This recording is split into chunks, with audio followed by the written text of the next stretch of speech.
பிஸ்மில்லாஹிர்ரஹ்மானிர்ரஹீம். அஸ்ஸலாமு அலைக்கும் வரஹ்மத்துல்லாஹி தஆலா வபரகாத்துஹு. Welcome to my channel. Today's Quran wash. இன்ஷா அல்லாஹ் நம்ம டெய்லி தமிழில் குரான் ஓத போகிறோம். நம்மள எத்தனை பேர் தமிழ் பொருளோட குரான் ஓதுறோம் அப்படிங்கிறது தெரியாது.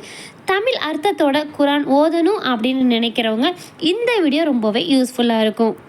இன்ஷா அல்லாஹ் ஒரு 10 நிமிடம் நேரம் ஒதுக்கி இந்த குரான் வசனங்களை கேளுங்க. அல்லாஹ் உங்களுக்கும் எனக்கும் ரஹ்மத் செய்வானாக. இன்ஷா அல்லாஹ் டெய்லி தமிழ் குரான் இந்த சேனலில் அப்டேட் ஆகிட்டு இருக்கும். நம்மளுடைய சேனலை இப்போ தான் நீங்கள் ஃபஸ்ட் டைம் பார்க்குறீங்க அப்படின்னா மறக்காமல் சப்ஸ்கிரைப் பண்ணிவிட்டு பக்கத்தில் இருக்கிற பெல் ஐக்கானையுமே நீங்கள் ஆல் ஆப்ஷன் கொடுத்துக்கோங்க. அப்போ தான் நான் டெய்லி போடுற வீடியோஸ் எல்லாமே உங்களுக்கு நோட்டிஃபிகேஷனில் வரும். உங்களோட ஃப்ரெண்ட்ஸ் அண்ட் ஃபேமிலிக்குமே ஷேர் பண்ணுங்கள். இன்ஷா அல்லாஹ் இப்போ நம்ம பார்க்க போகிறது அத்தியாயம் 6 அல் அன்ஆம் 61லேருந்து பார்க்க போகிறோம். லாஸ்ட் வீடியோ நீங்கள் பார்க்கல அப்படின்னா மேல் ஐகார்ட்லேயும் டிஸ்கிரிப்ஷனில் நான் கொடுக்குறேன், செக் பண்ணி பாருங்கள். இப்போ வாங்க கண்டினியூ பண்ணலாம். அவனே தன் அடியார்களை அடக்கி ஆள்பவன், உங்களுக்கு பாதுகாவலர்களையும் அனுப்புகிறான். முடிவில் உங்களில் ஒருவருக்கு மரணம் வரும்போது தமது தூதர்களை அவனை கைப்பற்றுகின்றனர். அவர்கள் அதில் சிறிதும் குறை வைக்க மாட்டார்கள். பின்னர் அவர்கள் தமது உண்மை அதிபதியான அல்லாஹ்விடம் கொண்டு வரப்படுவார்கள். அறிந்து கொள்ளுங்கள், அவனுக்கே முழு அதிகாரமும் உரியது. அவன் கணக்கெடுப்பவர்களில் மிக விரைவானவன். தரையிலும் கடல்களிலும் உள்ள இருள்களில் உங்களை காப்பாற்றுபவன் யார் என்று கேட்பீராக. இதிலிருந்து அவன் எங்களை காப்பாற்றி விட்டால் நாங்கள் நன்றி செலுத்துவோராக இருப்போம் என்று பணிவாகவும் இரகசியமாகவும் அப்போது அவனிடமே பிரார்த்திக்கிறீர்கள். அல்லாஹ்வே உங்களை இதிலிருந்தும் மற்ற எல்லா துன்பத்திலிருந்தும் காப்பாற்றுகிறான். இதன் பின்னரும் நீங்கள் இணை வைக்கின்றீர்கள் என்று கூறுவீராக. அவன் உங்களுக்கு மேலிலிருந்தோ உங்கள் கால்களுக்கு கீழிலிருந்தோ உங்கள் மீது வேதனையை அனுப்புவதற்கும் உங்களை பல பிரிவினர்களாக்கி உங்களில் சிலரின் கொடுமையை வேறு சிலரை அனுபவிக்க செய்யவும் ஆற்றல் உள்ளவன் என்று கூறுவீராக. அவர்கள் விளங்கிக் கொள்வதற்காக எவ்வாறு வசனங்களை விவரிக்கின்றோம் என்பதை கவனிப்பீராக.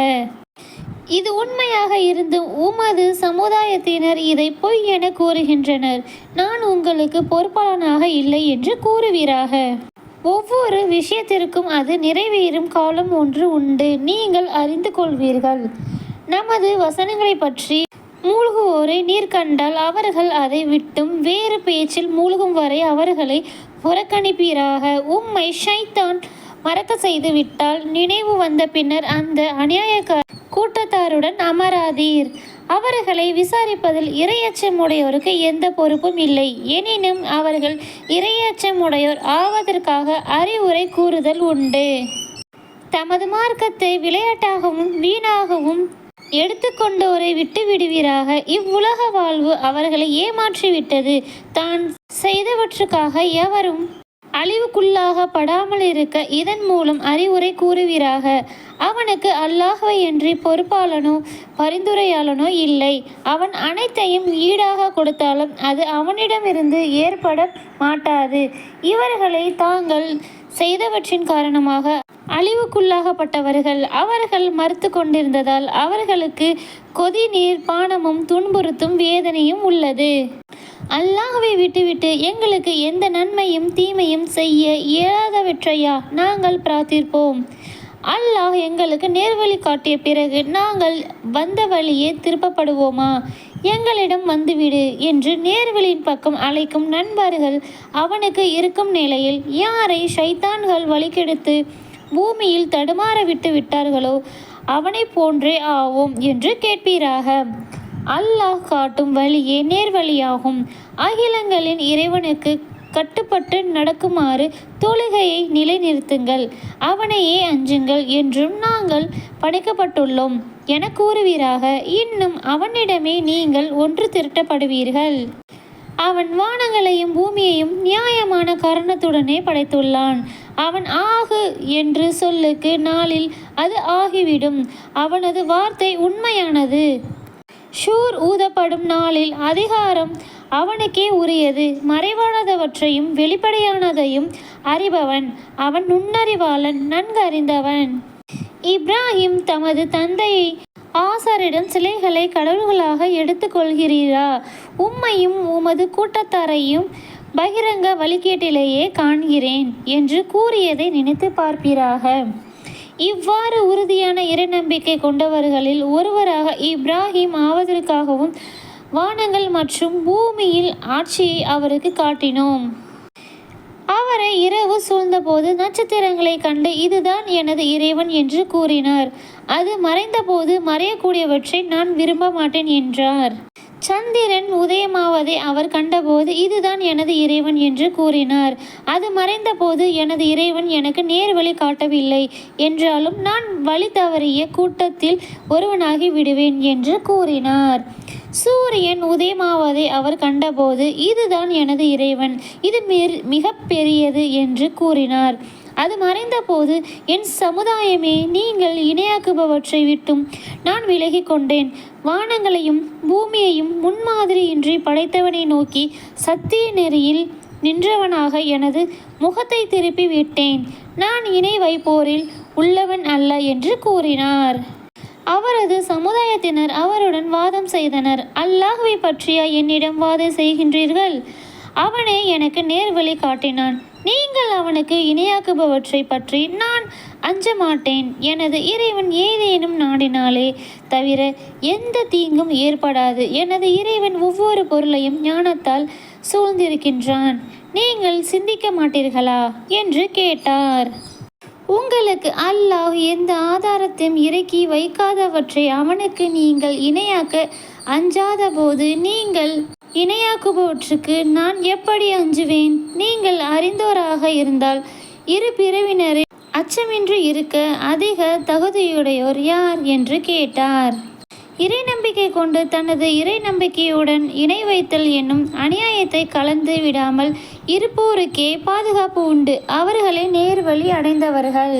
இது நமது ஆதாரமாகும். இப்ராஹிமின் சமுதாயத்திற்கு எதிராக அவருக்கு இதை வழங்கினோம். நாம் நாடியோருக்கு அந்தஸ்துகளை உயர்த்துகிறோம். உமது இறைவனே நுண்ணறிவாளன், நன்கறிந்தவன். இஷாக்கையும் யாக்கூபையும் அவருக்கு பரிசாக அளித்தோம்.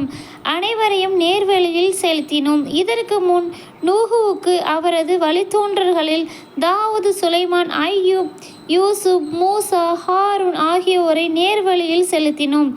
நன்மை செய்வோருக்கு இவ்வாறே கூலி வழங்குவோம்.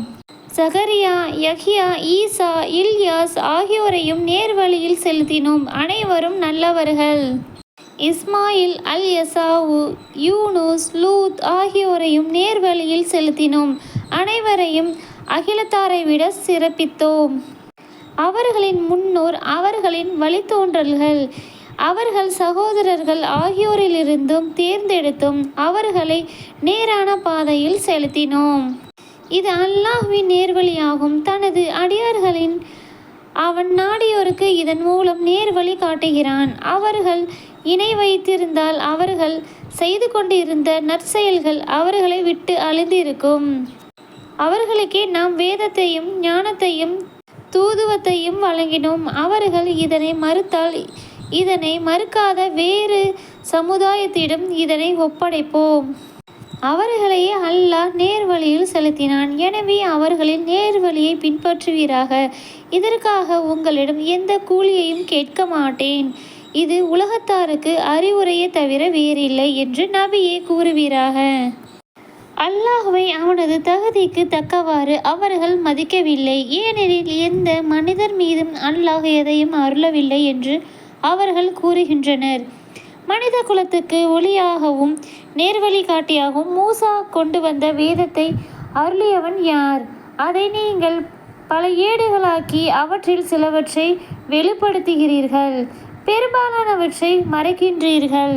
நீங்களும் உங்கள் முன்னோரும் அறியாமல் இருந்தவை உங்களுக்கு கற்றுக் கொடுக்கப்பட்டது என கூறுவீராக.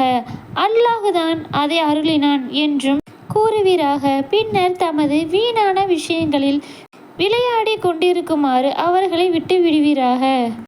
இது வேத ஊர்களில் தாயான மக்காவில் வசிப்போரையும் அதை சுற்றி உள்ளவர்களையும் எச்சரிப்பதற்காக இதை நாம் அருளினோம்.